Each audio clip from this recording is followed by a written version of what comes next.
이번 시간에는 공인중개사 법령 및 실무 28회 기출문제 1번부터 20분까지 정리하도록 하겠습니다. 자, 먼저 1번. 공인중개사 법령상 용어와 관련된 설명으로 옳은 것은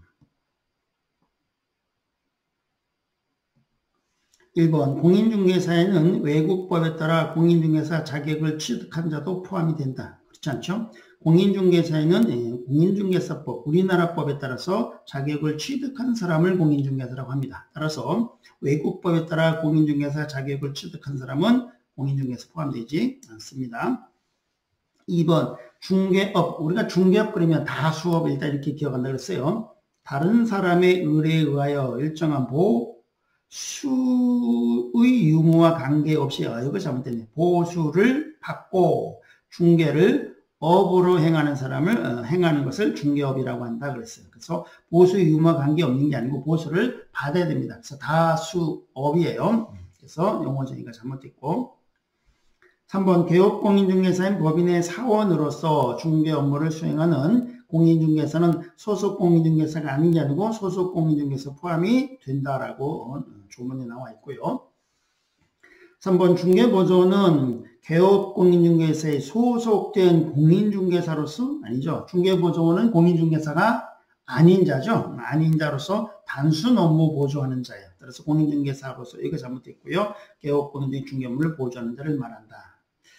5번 개업공인중개사 행위가 손해배상 책임을 발생시킬 수 있는 중개행위에 해당하는지는 객관적으로 보아 사회통념상 거래 알선 중개를 위한 행위라고 인정되는지에 따라서 판단해야 된다. 그렇죠? 중개행위의 판단 기준은 주관적 의사가 아니고 객관적 행위 판단이다라는 것이 판례예요. 그래서 객관적 행위를 판단 기준으로 하는 것이지 주관적 의사가 판단 기준이 아니라는 것. 그래서 5번이 정답이네요. 2번 공인중개사법 7조에서 규정하고 있는 자격증 대여 등의 금지 행위에 해당하는 것을 모두 고르면서 자격증 대여에 해당하는 걸 찾아봐라 그랬어요. 기억. 다른 사람의 공인중개사 자격증을 양수하여 이를 사용하는 행위, 이게 이제 자격증 대여 행위, 전형적인 자격증 대여 행위고요. 공인중개사가 다른 사람에게 자기 공인중개사 자격증을 양도하는 행위니까 자기 양도 대여하는 행위고요. 그러니까 공인중개사가 다른 사람에게 자기 공인중개사 자격증을 대여하는 행위, 양도 대여하는 행위고요. 공인중개사가 다른 사람에게 자기 성명을 사용하여 중개 업무를 하게 하는 행위도 역시 자격증 양도 대여하는 행위에 해당합니다. 따라서 자격증 대여 양도에 해당하는 것은 모두 다네요. 기역, 니은, 디귿, 리을에서 5번이네요. 3번 공인중개사 법령상 본사무소 설치 신고서의 기재사항이 아닌 것은 본사무소 설치 신고할 때 이제 기재사항 1번 본사의 명칭, 주사무소 본사의 명칭이 있어야 되겠죠. 본사의 명칭이 그거 일관성이 있는가? 본사무소이고 주된 사무소니까 일관성이 있는 거 아니어서 본사 명칭이 있어야 되고 2번 본사 소재지가 있어야 되겠죠. 또 왜냐하면 본사무소 설치 신고는 주사무소에다가 하는 거니까 본사의 소재지가 있어야 되겠고 3번 본사의 등록번호가 있어가지고 이제 이 본사 주사무소가 맞는가 이런 걸 확인해야 되니까 본사 등록번호도 있어야 되고요. 4번 본사무소 설치 사유는 기재사항에 나와 있지 않습니다. 4번이네요.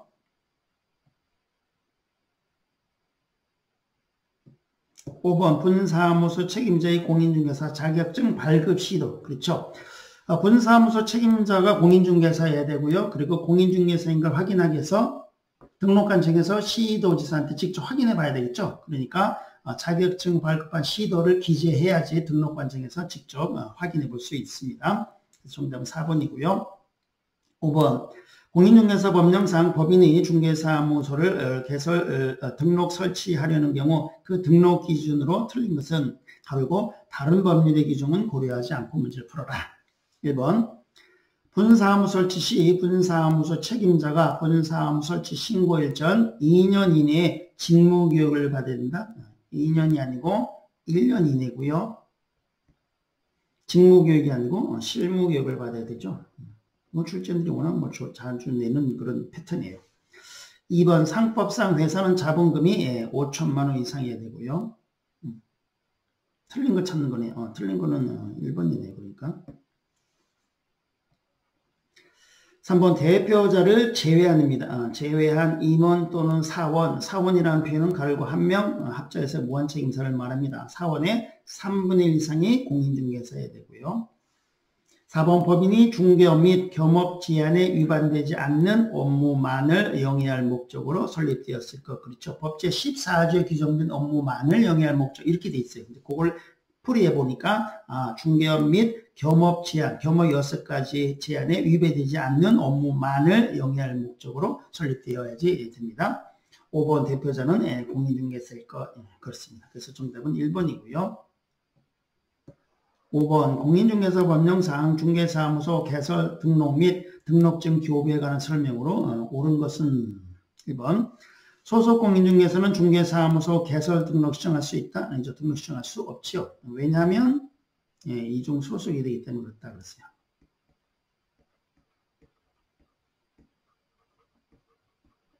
현재 지금 다른 계곡 밑에서 업무를 하고 있는 소공이 자기 사무소를 또 개설 등록하면 양다리가 된다 그랬죠. 이중 소속이 되기 때문에 신청할 수 없다고 되어 있고요. 2번 등록관청은 중개사무소 등록증을 교부하기 전에 개설 등록을 한 자가 손해배상 책임을 보상하기 위한 조치, 즉 보증을 하였는지 여부를 확인해야 된다. 요거네요. 그러니까 등록증을 교부하기 전에는 업무보증 설정을 해야 되거든요. 그래서 업무보증 설정 여부를 확인하고는 지치 없이 등록증을 교부하라고 되어 있으니까 이 질문이 맞는 표현이네요. 3번 국토교통부 장관은 중개사무소의 개설 등록을 한 자에 대하여 국토교통부 령이 정하는 바에 따라 중개사무소 등록증을 교부한다. 자, 중개사무소 등록증 교부는 국토교통부 장관이 아니고 하는 게 아니고 등록관청이 하는 거죠. 등록증 교부는 등록관청이 하는 겁니다. 4번 중개사무소 개설 등록 신청서에는 신청인의 여권용 사진을 첨부하지 않아도 된다. 첨부해야 되죠. 여권용 사진은. 자, 그럼 등록 신청할 때는 첨부 서류. 실, 여, 사, 결, 영이죠. 그래서 여권용 사진, 요거 여권용 사진이 첨부 서류입니다.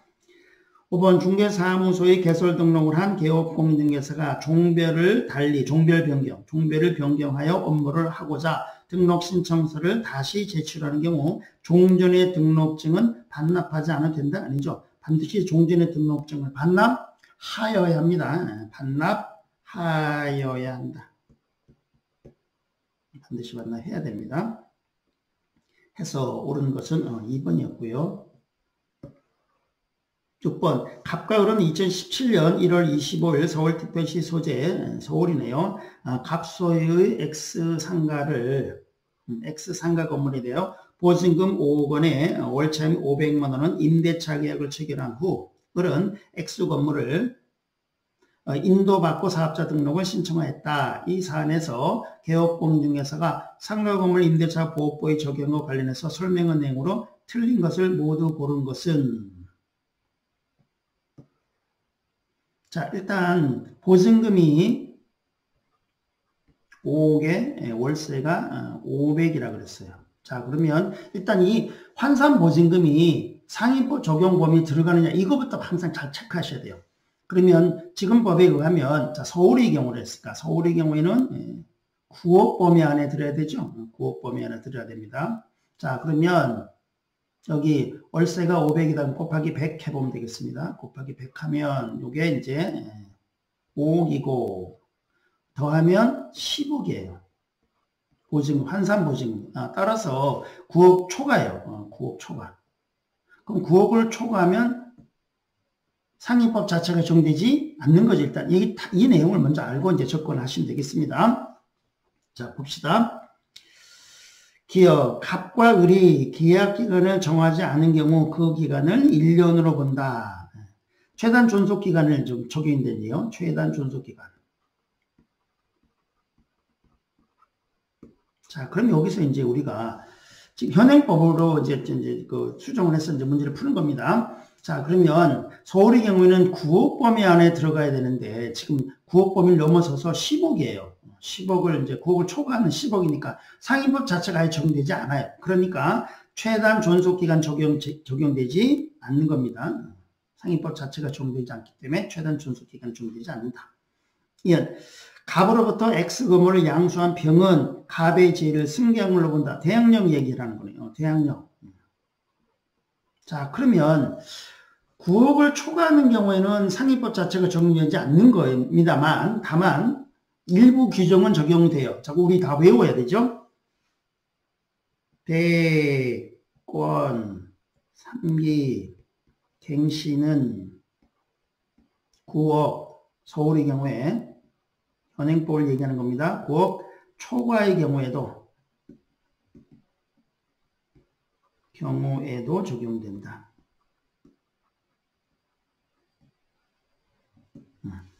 대권 3기 갱신에 대항력이에요. 대항력. 그거는 권리금 보호 규정.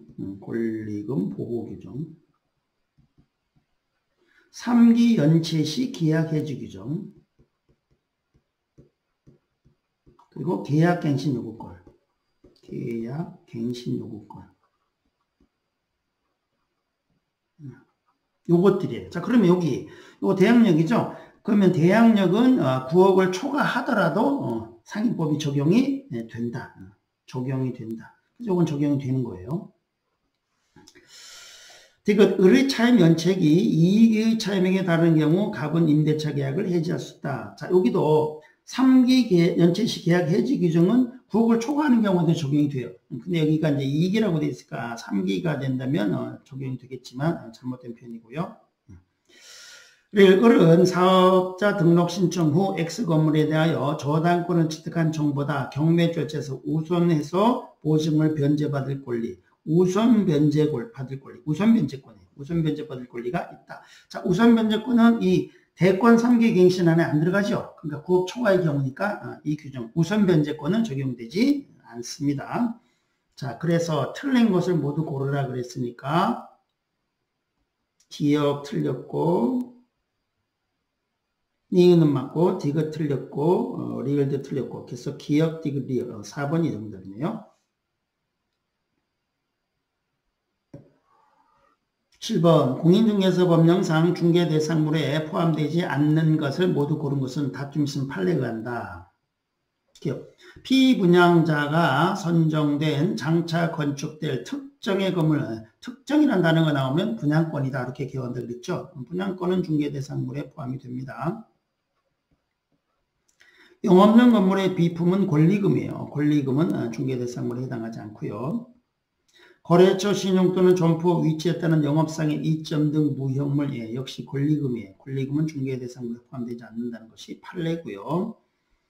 주택이 철거될 경우 일정한 요건하에 이주자 택지를 공급받을 대토권은 중개대상물에 해당하지 않는다는 것이 역시 판례입니다. 해서 포함되지 않는 것을 모두 고르라 그랬으니까 니은, 디귿, 리을.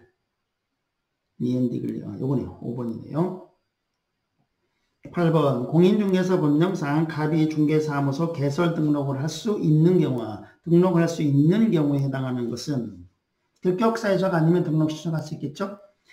1번 갑이 부정한 방법으로 공인중개사 자격을 취득하여 자격이 취소된 후 2년이 경과되지 않은 경우, 자 3년이 경과돼야지 결격에서 벗어나는 건데 2년이 경과되지 않았으니까 결이에요. 결이니까 등록할 수 없어요. 등록할 수 있는 걸 찾는 겁니다. 2번 갑이 도로교통법을 위반하여 금고 이상의 실형의 선고를 받고 집행이 종료된 날로부터 3년이 경과되지 않았어요. 3년이 경과돼야지 결격에서 벗어나는 건데 3년이 경과되지 않았으니까 결이고 결이니까 등록받을 수 없습니다. 3번 갑이 등록하지 않은 인장을 사용하여 공인중개사 자격이 정지되고 그 자격 정지 기간 중에 있는 경우니까 결이에요. 결격사니까 등록받을 수 없습니다.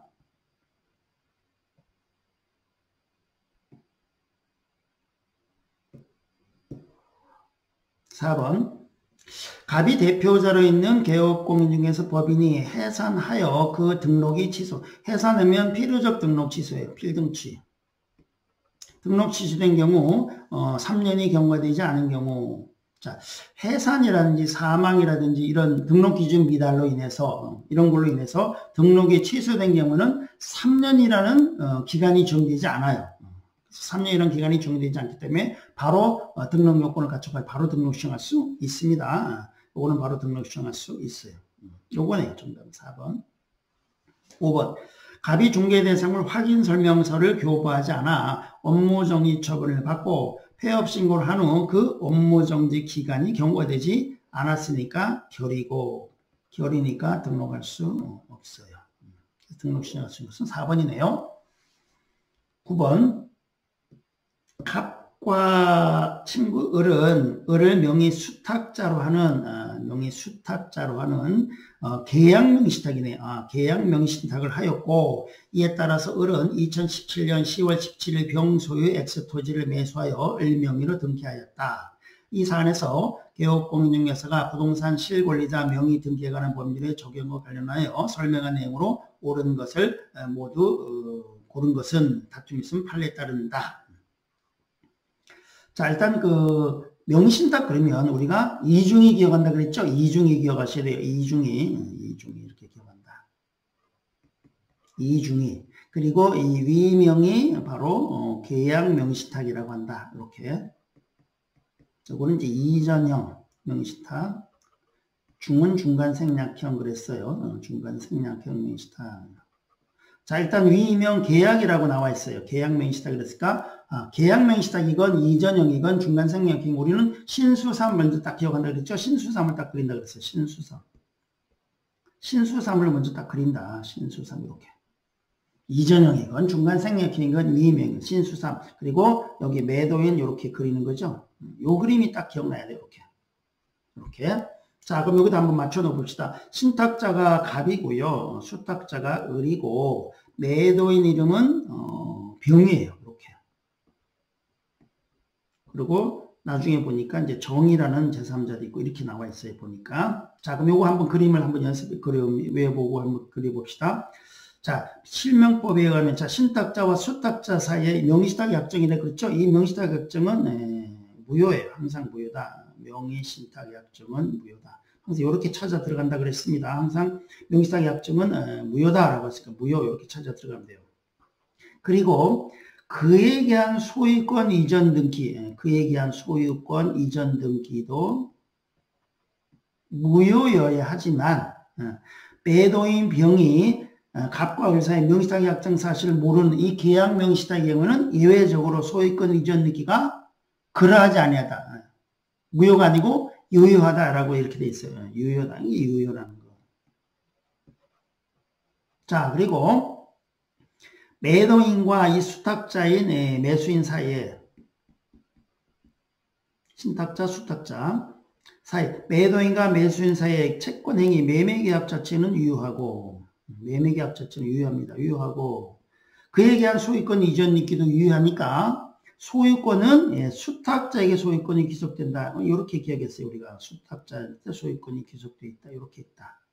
그래서 이 수탁자인 을이 제3자 병에게 처분하더라도 횡령죄가 아니다. 이런 거. 아니다. 이런 거 기억합니다. 그리고 여기 정은 제3자 정은 선악을 불문하고 소유권 취득한다. 이게 이제 기본 틀이에요. 이걸 자꾸 이제 그림을 기억하고 자꾸 연습해 보셔야 돼요. 이 그림을 그리는 연습을. 자, 한번 해봅시다. 옳은 것을 모두 고르라 그랬어요. 기억. 갑과 을의, 갑과 신탁자와 수탁자 사이의 위약정. 위약정은 명의신탁이죠. 명의신탁. 명의신탁 약정은 항상 무효예요. 무효다. 맞네요. 갑과 을 간의 위약정을 매도인 병이 알지 못한 경우라면 그 약정은 여기서 그 약정은 명의신탁 약정이죠. 그 약정은 명의신탁 약정은 유효가 아니고 항상 무효죠. 무효다. 요거하고 헷갈리라고 문제 낸 것 같아요. 실제로 시험장에서도 많이들 당했고요. 그 약정은 명의신탁 약정이에요. 여기 그 소유권 이전 등기 그러면 이거는 유효예요. 그렇지만 요거는 그 약정은 이 명의신탁 약정이니까 무효예요. 요게 굉장히 조금 출제원이 살짝 좀 트릭을 조금 쓴 거고 조금 치사한 느낌이 있습니다만 어쨌든 이런 걸 잘 찾아내야 돼요. 침착하게. 이거 갑과 을의 위 약정을 명의신탁 약정을 병이 알지 못한 경우 갑은 신탁자 갑은 X 토지 소유권을 취득한다. 예. 여기서 소유권 취득은 을이 취득한다 그랬죠. 수탁자가 취득하는 거예요. 을이 아니고 갑이 아니고 을인 수탁자가 취득한다. 이래 되겠고. 갑과 을의 위 약정을 병이 안 경우 을로부터 X 토지를 매수하여 등기란 정은 제3자 정은 그 소유권 취득하지 못한다. 아니죠. 소유권 취득한다 그랬죠. 선악을 불문하고 소유권 취득이다. 선악을 불문하고 소유권 취득을 합니다. 선악을 불문하고 소유권 취득한다. 자, 잘못됐고 그래서 옳은 것은 기억 하나네요. 1번.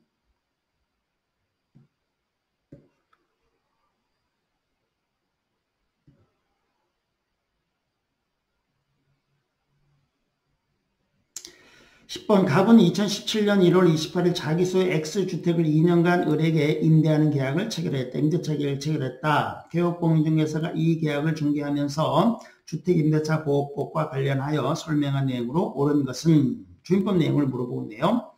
1번 을은 공정인법에 따른 공정인으로부터 확정일자를 받을 수 없다가 아니라 받을 수 있다죠. 받을 수 있다. 이 확정일자 도장을 받는 우선 면제권이 발생하는데 이 확정일자 도장은 네 군데에서 받는 거죠. 주민자치센터에서 받을 수 있고 공증사무소, 공증인법 공증사무소에 받을 수 있고 법원에서 받을 수도 있고 등기소에서 받을 수 있고 네 군데 중에 어느 한 군데에서 도장을 받으면 됩니다. 2번 을이 X주택의 일부를 주거 외의 목적으로 사용하면 주택임대차 보호법이 적용되지 않는다. 적용이 되죠. 일부니까 전체적으로는 주택이고 주택 일부를 주택 외의 목적으로 사용하는 경우는 주임법이 적용이 됩니다.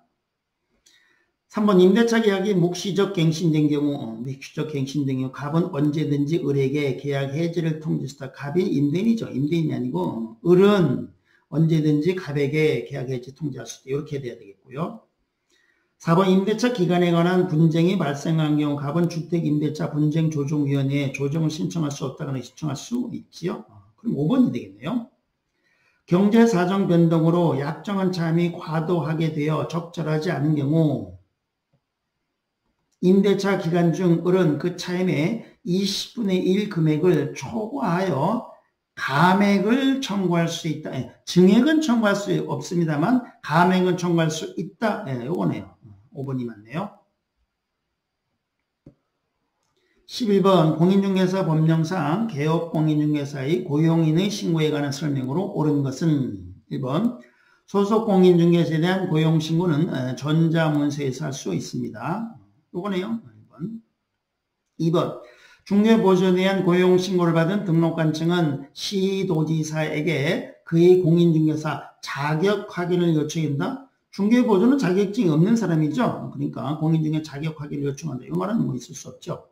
그러니까 소속 공인중개사의 경우는 시도지사한테 확인합니다만 이 경우는 이제 중개보조원이니까 자격증이 없는 사람이니까 이거는 해당 사항이 없는 거죠.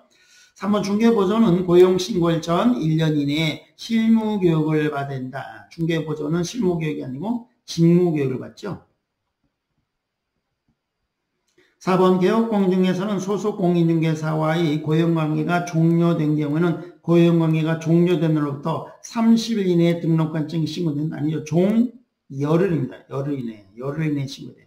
자, 고전 종렬 반드시 나온다 그랬어요. 고전 종렬입니다. 고전 종렬 종료되고 나서 열흘에 고용신고는 업무 개시 전까지 종료신고는 종료해서 열흘에 신고해야 됩니다. 5번 외국인을 소속 공인중개사로 고용신고하는 경우는 그의 공인중개사 자격증을 증명하는 수를 첨부된다. 자격증 증명서는 첨부서류가 아닙니다. 등록관청에서 시도지사한테 스스로 확인해야 됩니다. 정답은 1번이고 자 12번 공인중개사 법령상 법인인 개업공인중개사가 중개업과 겸업할 수 있는 업무가 아닌 것은 그리고 다른 법률에 규정된 경우를 제외함. 1번 주택의 임대관리 할 수 있죠. 주택 임대관리 할 수 있고요. 2번 부동산 개발에 관한 상담 할 수 있고요. 4번 토지에 대한 분양대행 할 수가 없죠. 토지에 대해서 부정대행 이거네요. 상업용 건축물 및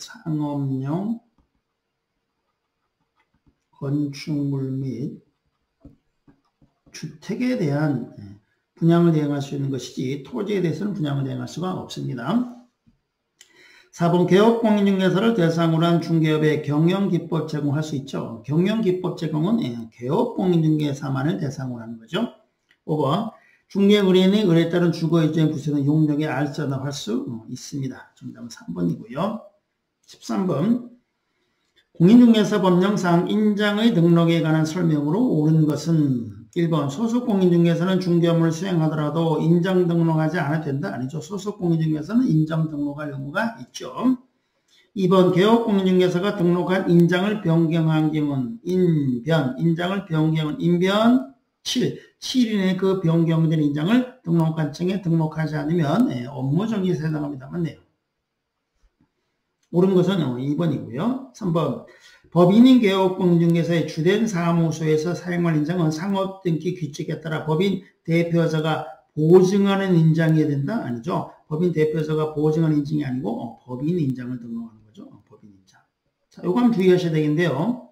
자, 주된 사무소의 경우는 법인의 인장을 등록하고 분사무소의 경우에는 법인의 인장 또는 법인 대표자가 보증하는 인장을 두 가지 중에서 어느 하나를 선택해서 등록해서 사용하면 돼요. 자, 그거 정도만 주의하시면 되겠고요.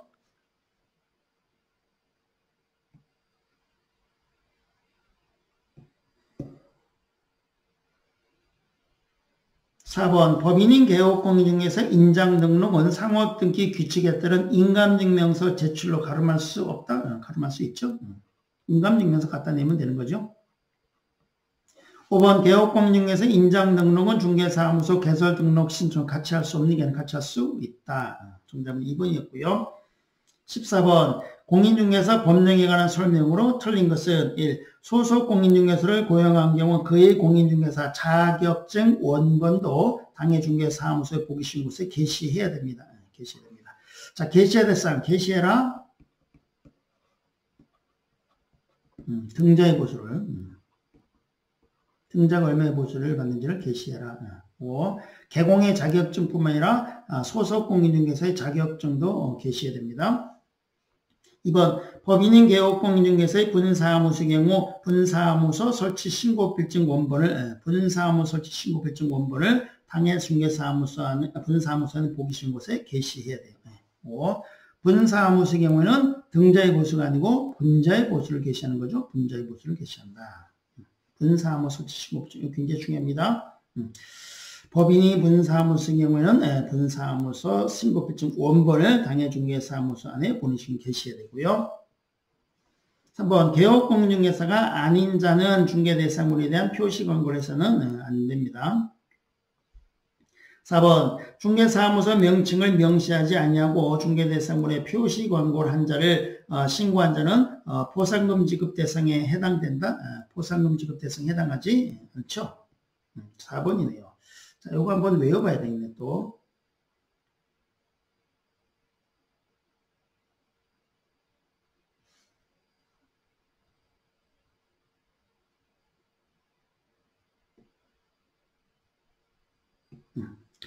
자, 포상금은 허무한 양을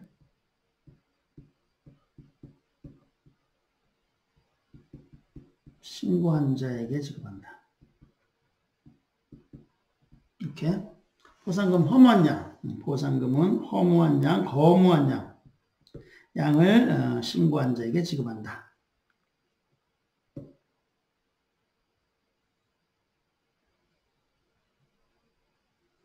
자, 허는 허위, 거짓, 그 밖에 부정한 방법으로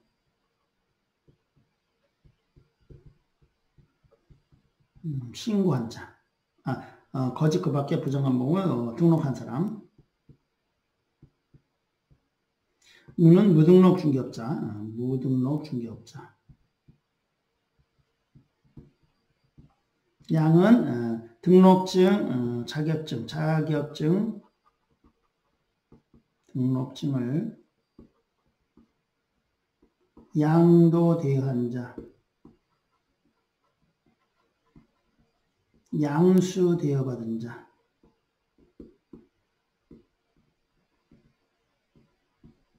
이런 경우에요. 자, 그래서 또 명칭을 사용하지 않냐, 사무소 명칭을 명시하지 않냐고 표시 광고를 한 사람은 포상금 지급 대상에 해당하지 않습니다. 포상금 내용도 정확하게 잘 기억하고 있어야 돼요. 5번 개업공인중개사는 이중으로 중개사무소 개설 등록을 하여 이중 등록을 해서 중개업을 할 수 없습니다. 네, 맞네요. 그래서 올바르지 않은 것은 4번이고요.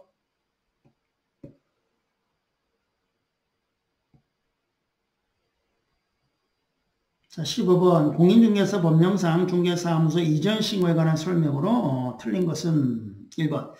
중개사무소는 이전한 때는 이전 날로부터 열흘 이내에 이전 신고를 해야 됩니다. 이열 사고 신고입니다. 한때입니다. 한때. 자, 그래서 사후 신고.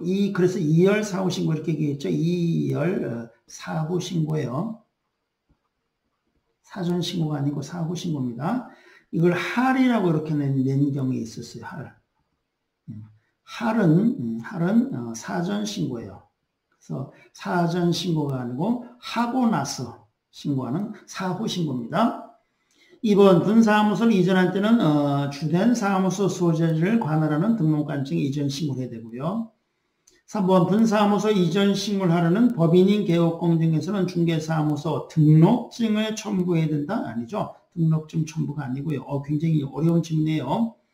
분사무소인 경우에는 등록증이 없어요. 분사무소 설치 신고필증을 첨부하는 거예요. 분사무소 설치 신고필증을. 자, 그리고 분사무소 설치 신고 벽에 게시되어 있었죠? 분사무소는 등재의 보수가 아니고 분재의 보수를 게시하는 거니까 이 분사무소 설치 신고필증을 원본을 이제 게시해냈었고, 그것을 이제 이전 신고할 때 떼서 첨부서로 제출하는 겁니다. 3번이 틀린 내용이고, 4번 분사무소 이전 신고를 받은 등록관청은 지치 없이 이를 이전 전 및 이전 후 소재를 받는 시장군수 또는 구청장에 통보해야 됩니다. 그렇고요.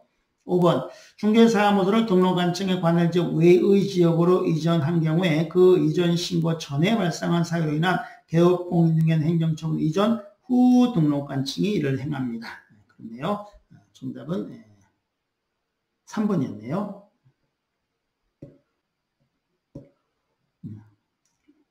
가지고요. 16번 공인중개사 법령상 일반중개계약의 설명으로 옳은 것은 일반중개계약, 중개계약 그럼 항상 일반중개계약이냐 전속중개계약이냐는 것을 잘 구별하시면서 문제 푸셔야 돼요.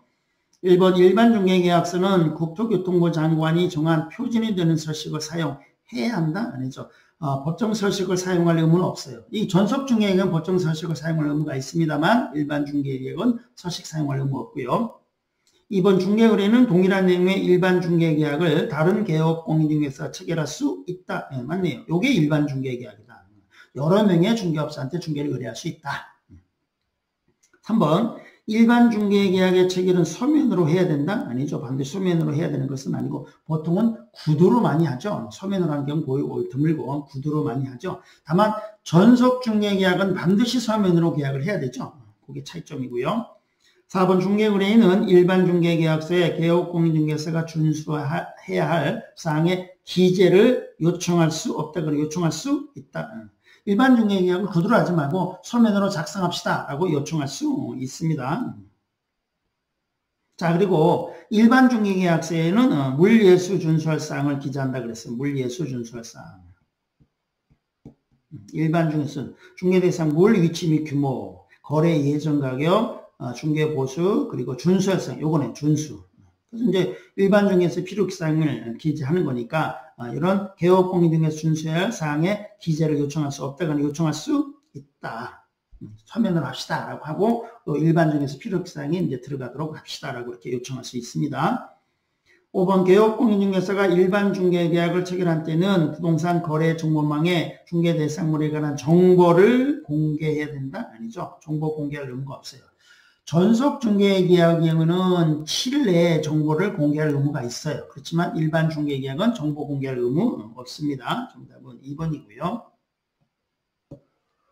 17번 공인중개사 법령상 개업공인중개사가 등록한 층에 미리 신고해야 되는 사유를 뭐로 보는 것은 미리 신고, 사전 신고, 미리 신고.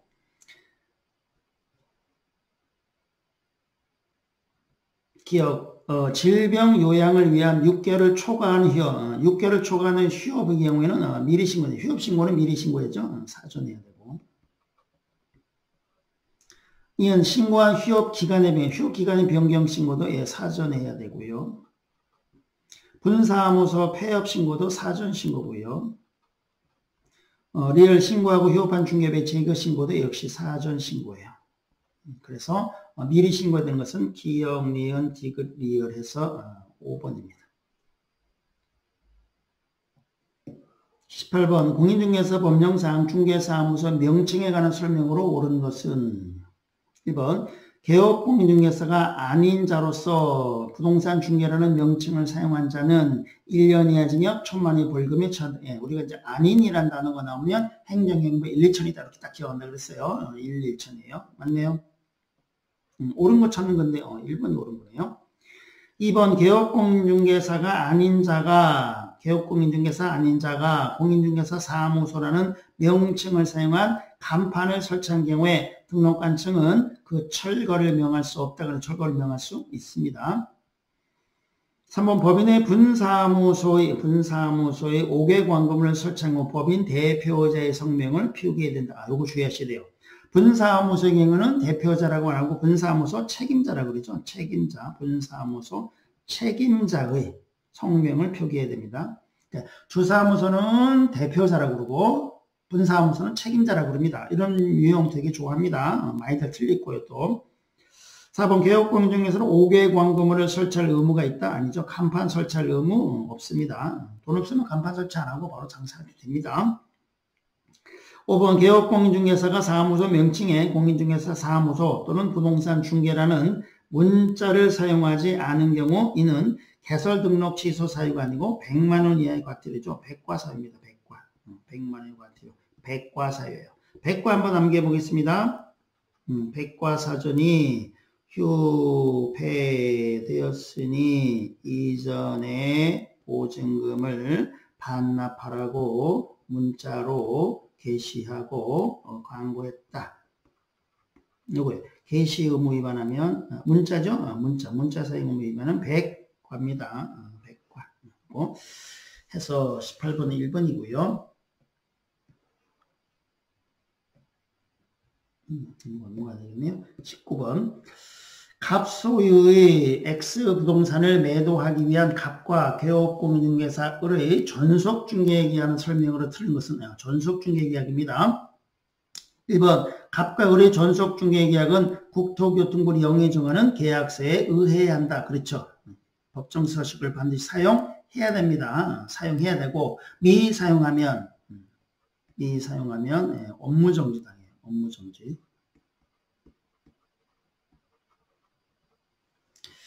2번 갑과 을이 전속중개계약의 유효기간을 약정하지 않은 경우 유효기간은 3월로 한다. 3월이죠. 3월로 한다. 3번 을이 갑과의 전속중개계약 체결 뒤 6개월 만에 그 계약서를 폐기한 경우에 이는 업무정지서에 해당한다. 그렇네요. 3년간 보관해야 되죠. 3년간 보관해야 되는데 미보관한 거예요. 미보관하면 업무정지예요. 업무정지. 그래서 미자가 세 가지가 있죠. 미사용, 미보관, 미공개. 미사용, 미보관, 미공개. 반드시 나옵니다. 매년 나오는 거예요. 미사용, 미보관, 미공개. 전속중개계약서 미사용하고 미보관하면 업무정지. 그리고 정보를 공개해야 되는데 미공개하면 임등치, 임의적 등록 취소. 등록을 취소할 수 있다. 4번 갑이 미공개를 요청하지 않은 경우 을은 전속중개계약 체결 후 2주일 내에 X부동산에 관한 정보를 부동산 거래 정보망 또는 일간신문에 공개한다. 2주가 아니고 7일 내에죠. 전공 7 이렇게 기억했어요. 전공 7.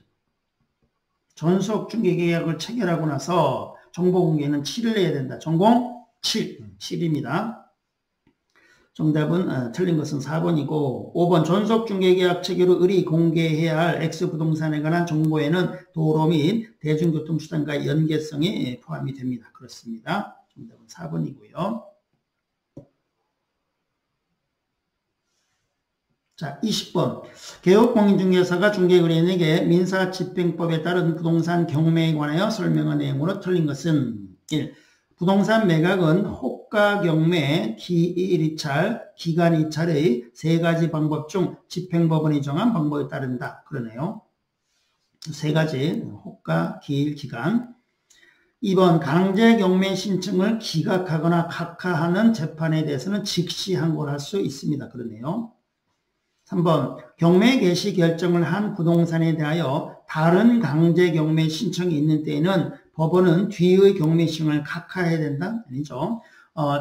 채권자들은 얼마든지 자기 채권 회수를 해서 경매를 계속 신청할 수 있어요. 그래서 앞에 경매 개시 결정을 먼저 하고 나서 또 누가 채권자 경매 또 신청했다. 이런 경우는 중복 경매 개시 결정을 하는 거예요. 중복 경매 개시 결정을 한다. 이래요. 그러니까 이제 경매 신청을 각하는 게 아니고 중복 경매 개시 결정. 또 그러고 나서 누가 또 채권자 경매 또 신청했다. 그러면 또 계속 받아주는 거예요. 그걸 이제 중복 경매라고 합니다. 그래서 중복 경매 개시 결정이라는 걸 한다. 이렇게 한 거예요. 3번이 잘못됐네요. 4번 경매 신청이 취하되면 압류 효력은 소멸된다. 그렇죠. 경매 신청이 취하됐다는 얘기는 목적이 달성됐다는 얘기예요. 돈을 다 갚았다. 채무자가 변제했다. 그럼 경매에 취하되거든요. 취하되면 압류 효력은 소멸이 됩니다. 맞고요. 5번 내가 허가 결정에 대하여 항고를 하고자 하는 사람은 보증으로 매각 대금의 10분의 1에 해당하는 금전 또는 법원이 인정한 유가증권을 공탁해야 된다. 그렇네요. 자, 이거 하나 주의해 보죠. 입찰 보증금은 최저 매각 가격의 10분의 1. 최저. 항고 보증금은 그냥 매각 가격의 10분의 1. 이거 항상 나올 때마다 혼동하지 않도록 주의 깊게 보면서 체크하시면 되겠습니다. 20분까지 문제 풀이를 마쳤습니다. 자, 그래서 이 내용이 여러분한테 좀 도움이 좀 되었다고 생각되시면 구독과 좋아요 눌러주시면 저한테 많은 힘이 되겠습니다. 자, 여기까지 하고 마치고 또 이제 쉬었다가 21번부터 내용 정리하도록 하겠습니다.